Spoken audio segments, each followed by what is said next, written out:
The base at Ain al-Asad sits in the western Iraqi desert at an elevation that gives it a view of nothing but flat terrain and open sky in every direction for 30 kilometers. That openness is both its tactical vulnerability and its operational advantage. Nothing can approach without being seen, and nothing fired from distance can hide its origin bearing for long after the rounds arrive. The desert is a clean geometry. At night, in the dark, it is also a geometry of complete exposure. There are no shadows at Ain al-Asad. There is only the sky and what comes out of it. At 2:08 a.m., what came out of the sky was moving at 1,200 meters per second.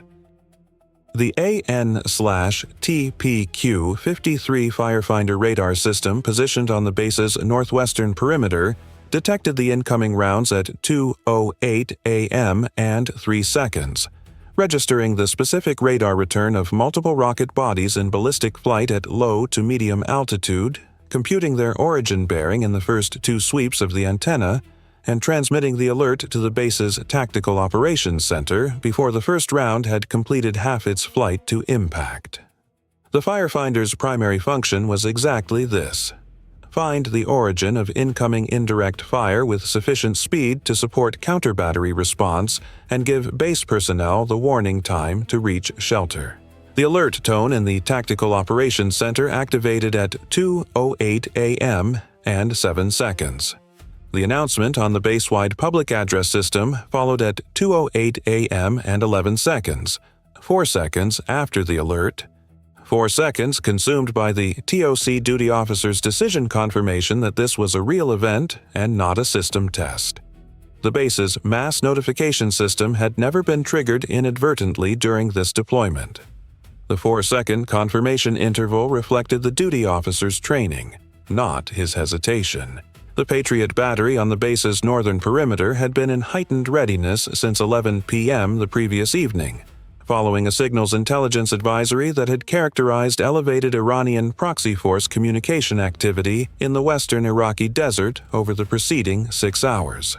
The battery's radar section had been maintaining continuous track on the northern approaches since the advisory arrived. When the Firefinder's alert transmitted, the Patriot fire control system had already been processing the same radar returns from its own track via missile radar for 2 seconds. 2 seconds of earlier awareness. In a ballistic engagement, 2 seconds was a planning margin. The fire control officer assessed the track picture at 2:08 a.m. and 8 seconds. The Firefinder had computed 8 separate origin signatures from the origin bearing. The specific radar return pattern of 8 rockets fired from multiple launchers or a single multi-barrel launcher in rapid succession. The salvo spread consistent with a 122mm multiple launch rocket system firing a full salvo. The rocket's trajectory data was populating the fire control system's engagement solution in the compressed timeline that ballistic threats required, each data point refining the impact prediction ellipse that would determine whether the Patriot battery was required to engage, and if so, in what sequence. The preliminary impact prediction ellipse at 2:08 a.m. and 11 seconds encompassed the base's primary flight operations area, the fuel storage complex on the base's eastern side, and the hardened personnel shelter network in the base's central sector. 8 rockets. Distributed impact area. Designed to cover multiple high-value target categories simultaneously rather than concentrating on a single aim point.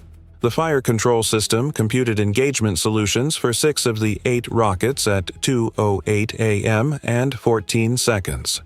2 of the 8 had trajectory solutions whose predicted impact points fell in the open desert south of the base's perimeter, not threats to any personnel or infrastructure.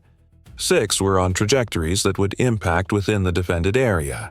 The Patriot battery's engagement sequence authorized at 2:08 a.m. and 17 seconds, 10 seconds after the first radar detection. The 6 interceptors launched in pairs, the fire control system managing the engagement sequence to avoid fratricide between outgoing interceptors and ensuring each assignment gave the PAC-2 guidance-enhanced missile sufficient time to reach its intercept altitude. The first pair launched at 2:08 a.m. and 18 seconds. second pair at 2:08 a.m. and 22 seconds, third pair at 2:08 a.m. and 26 seconds. The base alarm had been active for 15 seconds. The people in the base who had been asleep were now running. The Patriot engagement produced 4 confirmed intercepts in the next 19 seconds. The first pair engaged rockets 1 and 2 at altitudes of 4,100 and 3,800 meters respectively. The proximity fused detonations fragmenting both rocket bodies before they completed their descent trajectories. The second pair engaged rockets 3 and 4 at 3,200 and 2,900 meters.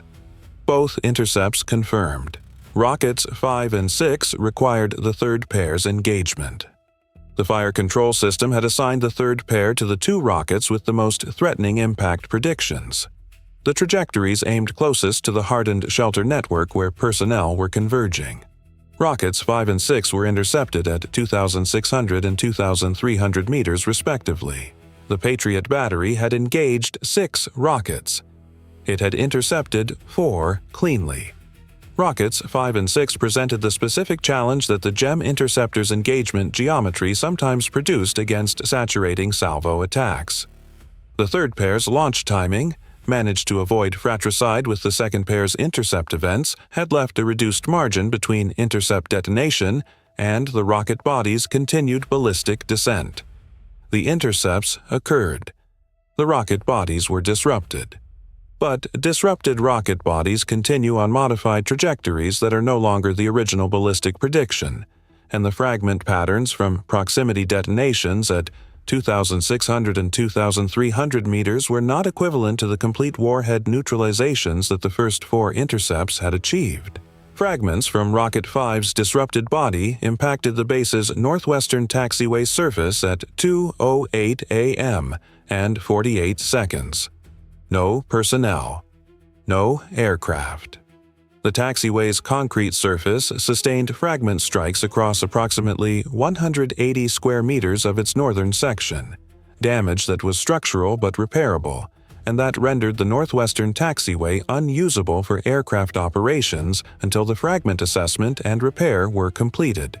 Fragments from Rocket 6's disrupted body impacted the roofline and upper wall structure of the base's vehicle maintenance facility at 2:08 a.m. and 51 seconds. The maintenance facility was a hardened structure with reinforced concrete walls and a reinforced roof panel system. The fragment impacts damaged 2 roof panels and created penetrations in the upper wall structure on the facility's northwest face. No personnel were in the facility at the time of impact. The base alarm had activated 40 seconds earlier, and the maintenance facility's personnel had reached the adjacent hardened shelter during those 40 seconds. 0 personnel casualties from Rocket 6's fragments. The 2 rockets whose trajectories had been predicted to impact in the open desert south of the perimeter impacted at 2:08 a.m. and 53 seconds and 2:08 a.m. and 58 seconds respectively. Both impacted in open desert. No effect on base infrastructure or personnel. The base was under post-attack assessment at 2:09 a.m. The total time from first radar detection to final impact was 55 seconds. In 55 seconds, the Patriot battery had fired 6 interceptors, achieved 4 clean intercepts and 2 disruption engagements, and reduced 8 incoming rockets to 2 that impacted base infrastructure with fragment effects and 2 that impacted open desert. The damage was real. It was also measured against what 8 122mm rockets with intact warheads impacting the flight operations area, the fuel storage complex, and the personnel shelter network would have produced, a substantially different outcome than the attack's architects had presumably intended. The Firefinder radar had computed the origin bearing with the precision that its design intended, and the Tactical Operations Center had been transmitting that bearing to the Combined Joint Operations Center at Erbil since 2:08 a.m. and 31 seconds. The bearing was 034 from the base's position, northeast, consistent with a launch position in the desert terrain between Ain al-Asad and the Syrian border, in a zone that Iranian-aligned proxy forces had been assessed as operating in for the preceding 4 months. The F-16 C-section that had been on strip alert at Balad Air Base, 120 kilometers northeast of Ain al-Asad, was airborne at 2:11 a.m. 3 minutes and 17 seconds from the first detection to wheels up, a response time that reflected both the pre-briefed alert posture and the specific operational context of a crew that had been sitting in their aircraft since midnight, engines cold, on a readiness cycle that the escalation indicators from the previous evening had extended from the standard 2-hour cycle to a continuous on-aircraft posture. They had been waiting. The waiting ended at 2:11 a.m. when the CJOC transmitted the launch site bearing and the authorization for counter-battery air response. The flight lead was a pilot with 11 years in the F-16 and 4 previous deployments to Iraq. He had the Firefinder's bearing data in his mission computer before the wheels left the runway. The CJOC's data link transmission had updated his pre-programmed target parameters in the final seconds of pre-launch while the canopy was still closing. He climbed immediately to 18,000 feet on the bearing and activated his AN/APG-68 radar in air-to-ground targeting mode, sweeping the desert terrain below for the thermal signatures associated with a multiple-launch rocket system that had fired within the last 3 minutes. A freshly fired MLRS launcher in the desert at night was a specific thermal target. The rocket motors produced significant heat at the exhaust nozzles, and the launcher's gas ejection systems left residual thermal signatures on the surrounding ground surface that could persist for 20 to 40 minutes after firing, depending on wind and surface conditions. The desert terrain northeast of Ain al-Asad at 2:11 a.m. was running minimal wind. The thermal signatures would be relatively preserved. The F-16's targeting pod acquired the first thermal contact at 2:13 a.m. and 41 seconds, 2 minutes and 41 seconds after wheels up, which represented the flight time to the origin bearing plus the acquisition scan time. The contact was at a bearing of 031 from the base, range 47 kilometers from the launch origin coordinate the Firefinder had computed. It showed as 2 distinct hotspots on the FLIR picture: exhaust nozzle heat on a vehicle-sized platform, positioned in a shallow wadi that provided partial concealment from ground-level observation while being completely exposed to aerial thermal detection. The wingman acquired a second contact at 2:14 a.m. and 9 seconds, 600 meters northwest of the first. Same thermal signature characteristics. 2 MLRS launchers. They had fired and not yet moved. The post-firing repositioning that Iranian proxy doctrine prescribed had not yet occurred. Either the crew had experienced a delay in their displacement timeline, or they had assessed their position as secure and had not yet prioritized the move. In either case, they were still at the firing location. The flight lead transmitted the contact data to the CJOC at 2:14 a.m. and 20 seconds and requested weapons employment authorization on 2 confirmed MLRS launchers at the origin bearing. The CJOC authorization came at 2:14 a.m. and 41 seconds. 21 seconds of decision time for a request from a crew with target data in hand and a post-attack authorization framework that had been pre-staffed and pre-positioned precisely because the scenario was not hypothetical. The first GBU-38 Joint Direct Attack munition departed the flight lead's right-wing station at 2:14 a.m. and 56 seconds. The weapon was GPS guided to a set of coordinates that the targeting pod's position fix had established with the precision that an inertial navigation system cross-referenced against the pod's own gyro reference could achieve at this range and altitude. Flight time to impact at this release altitude and geometry was approximately 43 seconds. The first contact began to move at 2:14 a.m. and 59 seconds. 3 seconds after the GBU-38 release, before the weapon had completed a tenth of its flight time. The thermal signature was shifting position on the FLIR display, the launcher beginning its post-firing displacement along the wadi floor. The repositioning was late by the tactical timeline standard, but it was happening. and at 2:14 a.m. and 59 seconds, it had 3 seconds of movement against 40 seconds of remaining weapon flight time. A GPS-guided munition does not change its impact coordinates after release. The coordinates the GBU-38 was navigating toward were the coordinates where the launcher had been at 2:14 a.m. and 56 seconds. The launcher was no longer at those coordinates at 2:15 a.m. and 39 seconds when the weapon arrived. The GBU-38 impacted the firing position at 2:15 a.m. and 39 seconds. The launcher had moved approximately 40 meters from the impact point. The weapon's fragmentation radius at this detonation geometry extended to approximately 30 meters from impact. The gap between 40 meters of displacement and 30 meters of fragmentation radius was 10 meters, a margin that the launcher had opened in the 3 seconds between weapons release and the beginning of its movement. The first contact was outside the fragmentation radius. It had not been neutralized.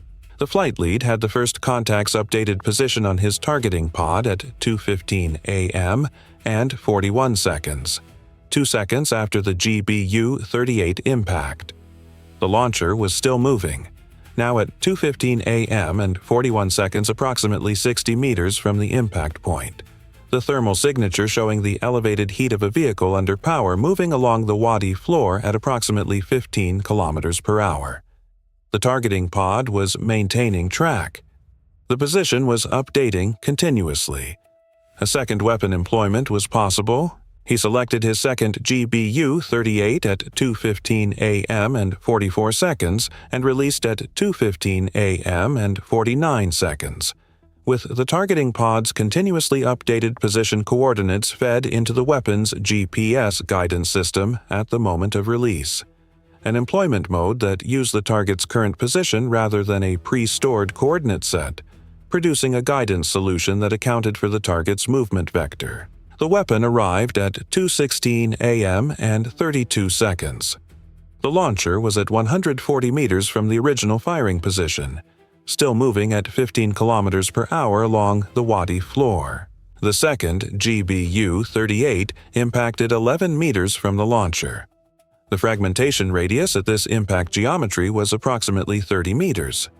The launcher was inside the fragmentation radius. The first contact's thermal signature on the FLIR picture changed at 2:16 a.m. and 33 seconds. A sudden, sustained increase in heat output from the launcher's engine compartment, consistent with a fragmentation strike on the vehicle's power and fuel systems. The launcher ceased directional movement.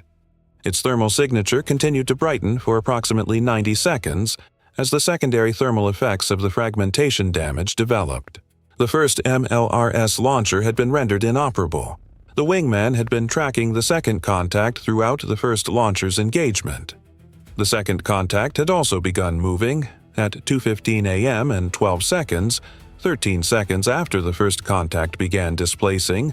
The second launcher had initiated its own post-firing movement in a different direction along the wadi floor, moving southwest rather than northwest. The wingman had held his engagement until the first launcher's outcome was confirmed, then requested authorization for the second at 2:16 a.m. and 40 seconds. Authorization came at 2:16 a.m. and 58 seconds. The wingman released his first GBU-38 at 2:17 a.m. and 3 seconds with the targeting pod's current position coordinates for the second launcher, which was now at approximately 210 meters from its original firing position and still moving at a speed suggesting the crew had watched the first launcher's engagement and had increased their displacement speed in response to the outcome they had observed. The second GBU-38 impacted at 2:17 a.m. and 46 seconds. The second launcher was at 280 meters from its original position. The weapon impacted 19 meters from the launcher, inside the fragmentation radius. The second launcher's thermal signature changed on the FLIR picture in the same pattern the first had shown. Sudden heat increase from the engine compartment, cessation of directional movement, sustained elevated thermal output from secondary effects. Both MLRS launchers had been rendered inoperable.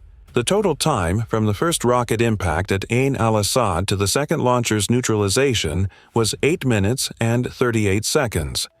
In those 8 minutes and 38 seconds, the base had absorbed 8 incoming rockets with 4 clean Patriot intercepts and 2 disruption engagements, sustained fragment damage to a taxiway and a maintenance facility, experienced 0 personnel casualties, generated a counter-battery origin bearing accurate enough for F-16 targeting acquisition, and executed a weapons employment sequence that neutralized both firing platforms before they could complete their post-firing displacement.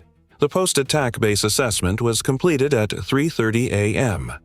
The taxiway fragment damage was assessed as requiring 48 hours of repair work using base engineer resources.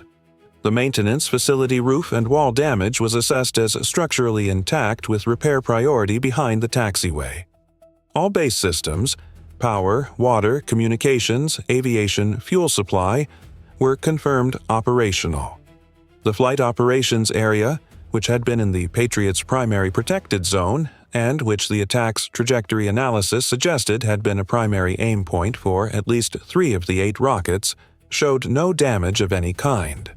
The hardened shelter network, which had been functional and occupied when the fragments arrived, showed no damage. The Patriot battery's magazine state after 6 interceptors expended was formally reported to CENTCOM at 3:15 a.m. with a resupply priority request. The interceptor resupply was tasked from a forward logistics position at 3:45 a.m. with an estimated delivery window of 18 hours.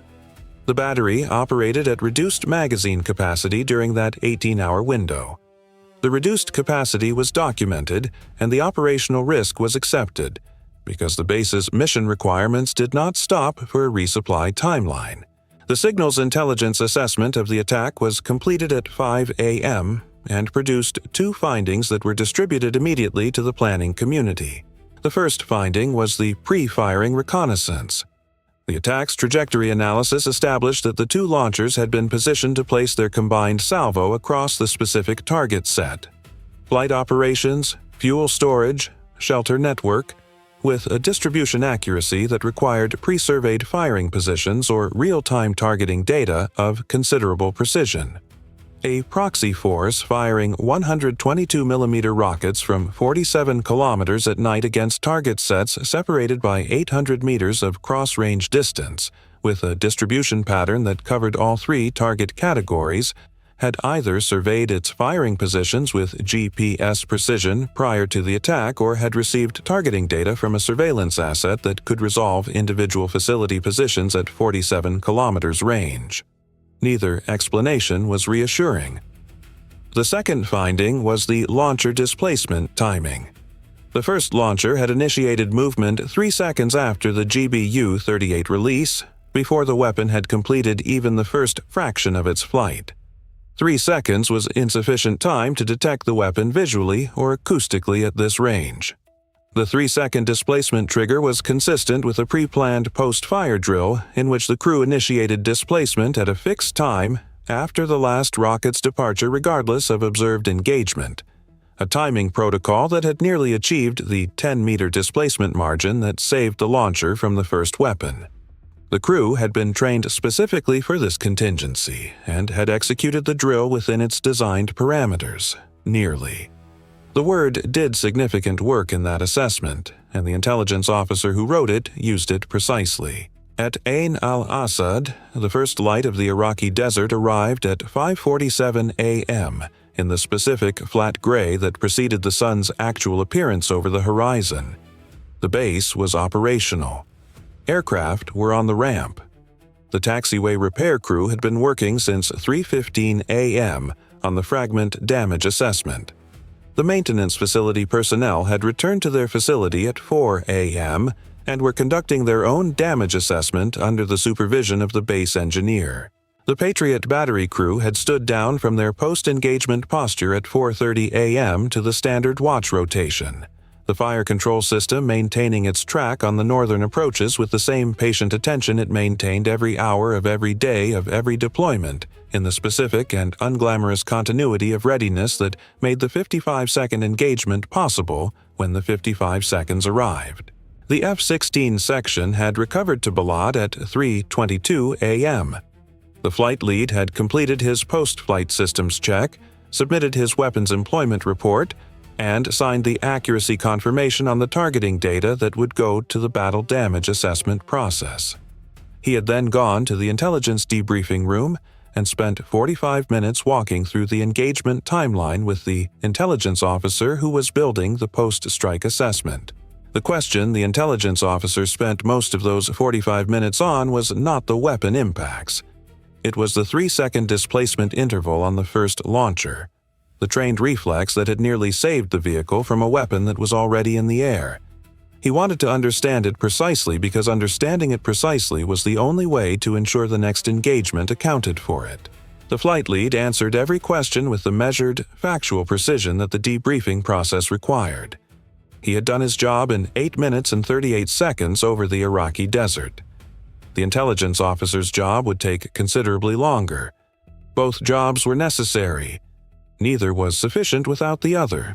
Outside the debriefing room, the base at Balad was running its morning operations in the early light. In the western desert, 120 kilometers away, the base at Ain al-Asad was running its own morning operations in the same light. Running because the Patriot battery had fired 6 interceptors in 10 seconds. Running because 2 F-16s had been on strip alert at midnight. Running because a Firefinder radar had computed an origin bearing in 2 antenna sweeps. Running because 40 seconds of alarm time had moved base personnel to shelter before the fragments arrived. Running because the accumulated, unglamorous investment of readiness, the briefings, the drills, the alert rotations, the intelligence advisories taken seriously at 11 p.m. the night before had produced the specific outcome that the attack had been designed to prevent. The desert was the same desert in the morning that it had been before midnight. The base was the same base. The mission continued.